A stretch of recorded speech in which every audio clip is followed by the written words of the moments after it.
I have another slightly embarrassing confession to make, and that is that I only recently learned the pentatonic scale. So first of all, I can't believe that I made it through all of the years of playing the piano and playing in bands and writing my own music without this amazing scale.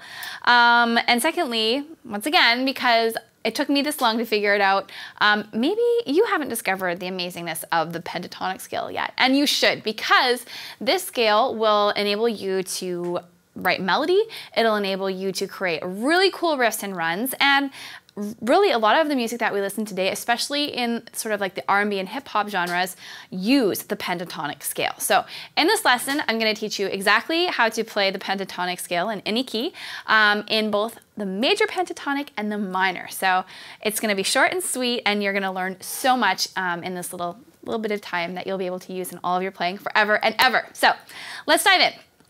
So let's do this in the key of G major.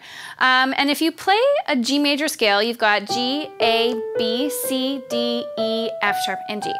And we can give each one of those degrees a number. Let's go 1, 2, 3, 4, 5, 6, 7, and 8. The pentatonic scale uses those notes, but not all of them. It uses the 1, the 2, the 3, the 5, and the 6. So we've got 5 notes, essentially, which is why it's called the pentatonic scale. And that's it. Actually, that's it. That's the pentatonic scale. So if you can find the 1, 2, 3, 5, and 6 of any scale you want to play, you can play the pentatonic scale. It's really pretty. Now, the best thing about this is that you can play it over top of a chord progression in the key that you're in. So I could play this little pentatonic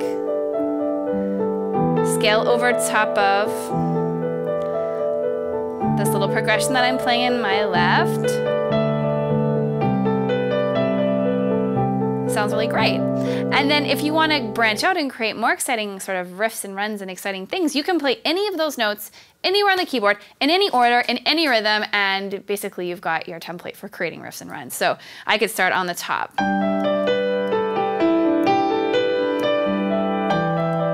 See how I added some extra notes in there? And some repetition. So that's the major pentatonic scale, and there's so much you can do with it. Just, you know, all I did with my left hand was I played the 1, the minor 6, and then the 5, and then the 4 of the key of G. Now, here's the really exciting part. The minor pentatonic scale uses the exact same notes as its relative major. So the notes are exactly the same. So let's take a look. If we're in the key of G, we've got G is our 1, A is our 2, B is our 3, D is our 5, and E is our 6. The relative minor of G is E minor, and it's exactly the same notes. Okay, here's our E, here's our G, here's our A, here's our B, and then there's our D, and that brings us back to the E. So the notes are the same, they're just in a different order. So you can think of it that way, or you can think of it using sort of a new set of number rules. So we could call E our new 1, and then we'd have a 3, and then we'd have the 4, and then we'd have the 5, and then we'd have the 6. And again, you can build a chord progression. And because we're in the minor pentatonic, I like, you know, starting on a minor here. And it's really moody, right? And then we could just go down a step. Sounds really cool.